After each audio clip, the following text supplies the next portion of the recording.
Tu peux tout lui donner, ton temps, ton attention, ton énergie, ta présence, et malgré ça, sentir au fond de toi que quelque chose ne va pas. Comme si, peu importe ce que tu fais, elle ne te prend jamais vraiment au sérieux. Elle te parle quand ça l'arrange. Elle disparaît sans explication. Elle revient comme si de rien n'était. Et toi, tu restes là, à attendre, à espérer, à tolérer. Ce que tu ressens n'est pas un hasard. Ce n'est pas non plus une question de chance ou de malchance. C'est une dynamique, une loi invisible des relations humaines que les stoïciens avaient déjà comprise bien avant notre époque. Une femme qui n'a jamais peur de te perdre ne te respectera jamais. Et ce n'est pas une question de manipulation, ni de jeu psychologique. C'est une question de valeur perçue, de posture intérieure, de ce que tu incarnes sans même parler. Regarde autour de toi. Observe les hommes qui attirent naturellement le respect. Ce ne sont pas forcément les plus riches, ni les plus beaux, ni les plus bavards. Ce sont ceux qui ne dépendent pas du regard des autres pour exister. Ceux qui pourraient partir, et qui le savent. Le problème, c'est que beaucoup d'hommes aujourd'hui confondent gentillesse et soumission. Ils pensent que donner sans limite va créer de l'attachement, que rester disponible en permanence va prouver leur valeur, que tolérer l'irrespect va préserver la relation. Mais la réalité est brutale. Plus tu montres que tu es prêt à tout accepter, plus tu envoies un message silencieux. Je ne me respecte pas assez pour poser des limites. Et si toi tu ne te respectes pas, pourquoi elle le ferait? Les stoïciens comme Marc Aurèle nous rappellent que la dignité ne dépend pas des autres. Elle dépend de notre capacité à rester alignés avec nos principes, même quand c'est inconfortable, même quand cela signifie perdre quelqu'un. C'est là que tout bascule, parce que l'homme qui est prêt à perdre devient paradoxalement celui qu'on ne veut pas perdre. Pas parce qu'il joue un rôle, mais parce qu'il incarne quelque chose de rare, une stabilité, une force tranquille, une indépendance émotionnelle. Épictète disait en substance que ce qui dépend de nous doit être maîtrisé et ce qui ne dépend pas de nous doit être accepté. L'attachement excessif à une personne, c'est précisément ça, vouloir contrôler ce qui ne dépend pas de nous. Tu ne contrôles pas ses sentiments, tu ne contrôles pas son comportement, tu ne contrôles pas son respect, mais tu contrôles une chose essentielle, ce que tu tolères. Et c'est ici que la plupart échouent. Ils voient les signes, le manque de considération, les réponses froides, l'indifférence. Mais ils restent. Ils trouvent des excuses. Ils espèrent un changement. Et chaque fois qu'ils restent malgré l'irrespect, ils valident cet irrespect. Sénèque expliquait que souffrir longtemps d'une situation que l'on peut quitter est une forme d'esclavage volontaire. Et dans les relations modernes, c'est exactement ce qui se passe. Tu restes là où tu n'es pas respecté, en espérant être respecté. Mais le respect ne se négocie pas, il se ressent. Il se manifeste naturellement quand l'autre perçoit que te perdre est une possibilité réelle. Pas une menace, pas un chantage, une réalité. Et cette réalité ne vient pas de mots, elle vient de ton attitude. Si tu es toujours disponible, toujours présent, toujours prêt à pardonner sans conséquence, alors il n'y a aucun risque à te perdre, et donc aucune raison de te valoriser. Mais si tu es capable de te retirer calmement, sans drame, sans colère, sans justification excessive, alors tu changes toute la dynamique. Tu passes de celui qui subit à celui qui choisit. Et c'est ça, le cœur du stoïcisme appliqué aux relations. Choisir, ne pas réagir impulsivement, ne pas mendier l'attention, ne pas courir après ce qui fuit. Marc Aurèle écrivait que l'homme doit être comme un rocher contre lequel les vagues se brisent, mais qui reste immobile. Dans une relation, cela signifie ne pas se laisser emporter par les émotions instables de l'autre. Si elle s'éloigne, tu ne paniques pas. Si elle devient froide, tu ne supplies pas. Si elle teste tes limites, tu ne cèdes pas.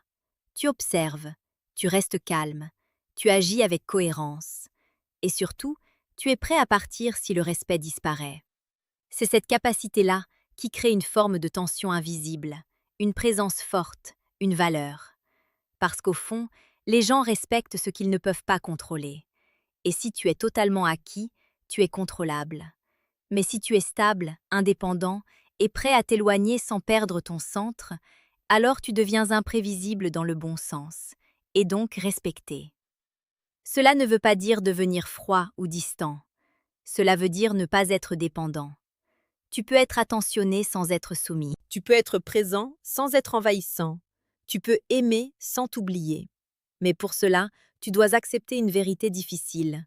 Certaines personnes ne te respecteront jamais, peu importe ce que tu fais. Et ton rôle n'est pas de les convaincre. Ton rôle est de savoir partir.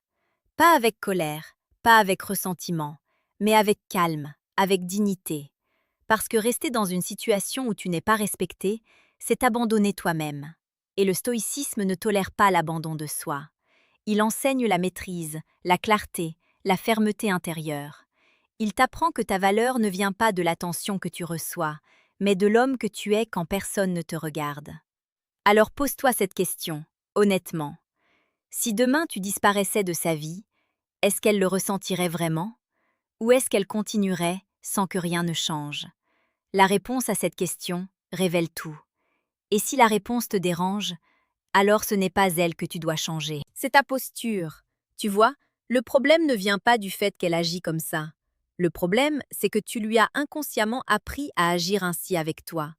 Pas par faiblesse volontaire, mais par manque de clarté intérieure, par peur de perdre, par besoin d'être validé. Et c'est là que la philosophie stoïcienne devient une arme redoutable. Elle ne te dit pas comment contrôler les autres, elle t'enseigne comment ne plus être contrôlé.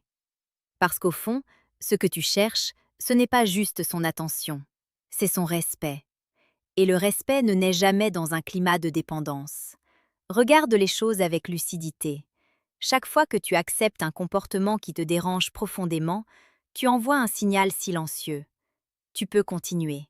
Ce n'est pas ce que tu dis qui compte, c'est ce que tu tolères. Un homme peut prononcer 1000 discours sur le respect, mais s'il reste là quand il est ignoré, négligé ou traité comme une option, ces mots ne valent rien. Épictète insistait sur une idée essentielle. Ce ne sont pas les événements qui nous perturbent, mais le jugement que nous portons sur eux. Dans ton cas, le vrai problème n'est pas qu'elle s'éloigne ou qu'elle soit distante. Le problème, c'est le sens que tu donnes à cette distance. Tu la vois comme une menace, tu la vois comme une perte. Alors tu cherches à compenser. Tu donnes plus, tu écris plus, tu fais des efforts supplémentaires. Mais ce comportement, au lieu de créer de l'attachement, détruit ta valeur.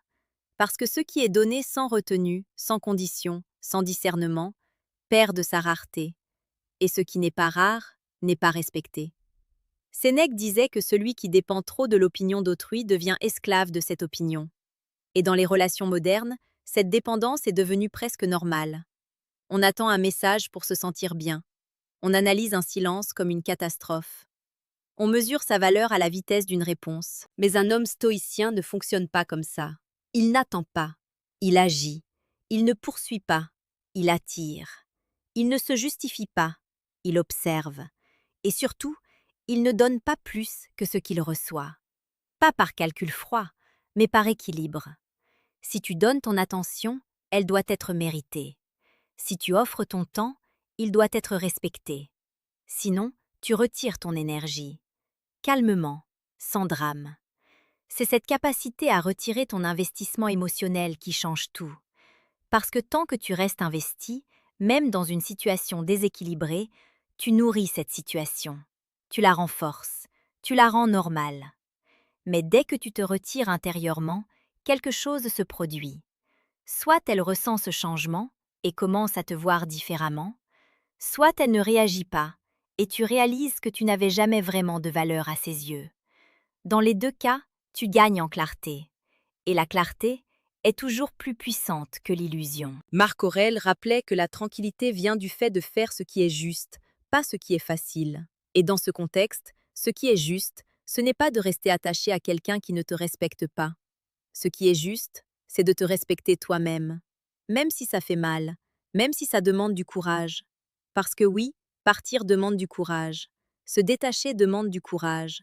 Arrêter de répondre, arrêter d'expliquer, arrêter de courir après quelqu'un, c'est difficile. Mais rester dans une dynamique où tu es constamment en train de te diminuer, c'est encore plus destructeur. Et c'est là que beaucoup se trompent. Ils pensent que rester prouve leur loyauté. Mais en réalité, Rester sans respect prouve leur incapacité à se choisir. Le stoïcien, lui, ne fuit pas les relations. Il ne devient pas froid ou insensible. Il devient sélectif. Il comprend que tout le monde ne mérite pas son énergie. Il comprend que son temps est limité. Et surtout, il comprend que son respect de lui-même est non négociable. Alors il agit en conséquence. Il ne menace pas de partir. Il part quand c'est nécessaire. Et il le fait sans bruit, sans chercher à provoquer une réaction, sans espérer un retour. Parce qu'il sait que sa valeur ne dépend pas du fait qu'on le retienne. Elle dépend du fait qu'il soit capable de se tenir debout, même seul. C'est cette posture qui transforme complètement la manière dont les autres te perçoivent. Parce que la plupart des gens sont habitués à voir des hommes courir après eux, s'accrocher, insister, supplier presque. Mais un homme qui reste calme, qui ne s'agite pas, qui ne cherche pas à convaincre, devient immédiatement différent. Il intrigue, il impose une présence, il crée du respect, non pas par ce qu'il dit, mais par ce qu'il refuse. Refuser l'irrespect, refuser l'indifférence, refuser de se perdre pour quelqu'un. Et paradoxalement, c'est souvent à ce moment-là que l'autre commence à changer de regard. Pas toujours, mais souvent. Parce que la peur de perdre apparaît enfin. Pas parce que tu l'as menacé, mais parce que tu es devenu capable de partir. Et c'est là toute la différence. La peur de te perdre ne vient pas de tes paroles. Elle vient de ta capacité réelle à t'éloigner. Et cette capacité ne peut exister que si tu es bien sans elle. Sinon, ce n'est qu'un bluff. Et les gens ressentent les bluffs. Mais ils ressentent aussi l'authenticité. Ils ressentent quand un homme est réellement centré, réellement détaché, réellement aligné. Et c'est ce genre d'homme qui inspire naturellement le respect. Mais atteindre cet état ne se fait pas du jour au lendemain. Ce n'est pas une posture que tu imites, ni un masque que tu portes pour impressionner. C'est une transformation intérieure, une reconstruction silencieuse de ta manière de penser, de ressentir, d'agir. Parce que si tu te contentes de faire semblant d'être détaché, tout en étant intérieurement dépendant, cela se verra. Dans ton regard, dans tes réactions, dans tes silences lourds d'attente. Le stoïcisme ne t'enseigne pas à jouer un rôle. Il t'enseigne à devenir solide. Solide face à l'absence. Solide face au rejet. Solide face à l'incertitude. Et cette solidité repose sur une idée simple, mais radicale. Tu dois devenir ta propre source de validation. Tant que tu attends qu'une femme te prouve ta valeur, tu es en position de faiblesse. Tu dépends d'elle, même inconsciemment. Tu adaptes ton comportement pour maintenir son intérêt. Tu fais des concessions que tu n'aurais jamais faites autrement. Mais quand tu comprends profondément que ta valeur ne change pas selon le regard de quelqu'un, alors tu deviens libre. Libre de rester, libre de partir, libre de dire non, libre de ne pas répondre, libre de ne pas te justifier. Et cette liberté change tout. Parce que ce n'est plus elle qui décide de ton état émotionnel. Ce n'est plus son attention qui définit ta journée. Ce n'est plus son silence qui crée ton doute. Tu reviens à toi, à ton centre, à ton contrôle. Épictète insistait sur ce point. L'homme libre est celui qui ne dépend de rien qu'il ne puisse maîtriser. Et dans une relation, cela signifie ne pas dépendre du comportement de l'autre pour rester stable. C'est cette stabilité qui attire, pas les efforts excessifs, pas les démonstrations constantes, pas les sacrifices inutiles, mais la stabilité. Une présence calme, constante, alignée. Un homme qui ne surréagit pas, qui ne dramatise pas, qui ne s'accroche pas, et surtout, qui n'a pas peur de perdre, parce qu'il sait qu'il ne se perdra jamais lui-même. Et c'est là le point central que beaucoup refusent de voir. Tu ne souffres pas vraiment de la peur de la perdre. Tu souffres de la peur du vide qu'elle laisserait. Tu souffres de l'idée de te retrouver seul avec toi-même. Alors tu restes, même quand tu sais que quelque chose ne va pas, même quand tu sens que tu es moins respecté, même quand tu te trahis intérieurement. Mais le stoïcisme t'invite à faire face à ce vide, à l'accepter, à le traverser, parce que c'est de ce vide que naît ta force. C'est dans le silence que tu te reconstruis. C'est dans la solitude que tu redéfinis tes standards. C'est dans l'absence que tu redécouvres ta valeur. Et à partir de ce moment-là, Tu ne cherches plus à être choisi. Tu choisis. Tu ne poursuis plus. Tu observes. Tu ne t'accroches plus. Tu avances. Et cette transformation, même si elle est invisible, se ressent immédiatement. Ton énergie change. Ta manière de parler change. Ton regard change. Tu n'es plus en demande. Tu es en présence. Et cette présence crée naturellement une tension. Pas une tension toxique, mais une tension saine, une polarité. Une forme d'incertitude qui pousse l'autre à s'investir. Parce que maintenant, elle sent qu'elle peut te perdre. Pas comme une menace, mais comme une conséquence. Et c'est cette nuance qui fait toute la différence. Tu ne cherches pas à provoquer sa peur. Tu deviens quelqu'un qu'on peut réellement perdre. Et cette réalité impose le respect. Mais attention, ne fais pas l'erreur de penser que ton objectif est de la rendre dépendante. Ce n'est pas ça. Ton objectif est de ne plus être dépendant. Le reste suit naturellement. Parce qu'une relation saine ne repose pas sur la peur.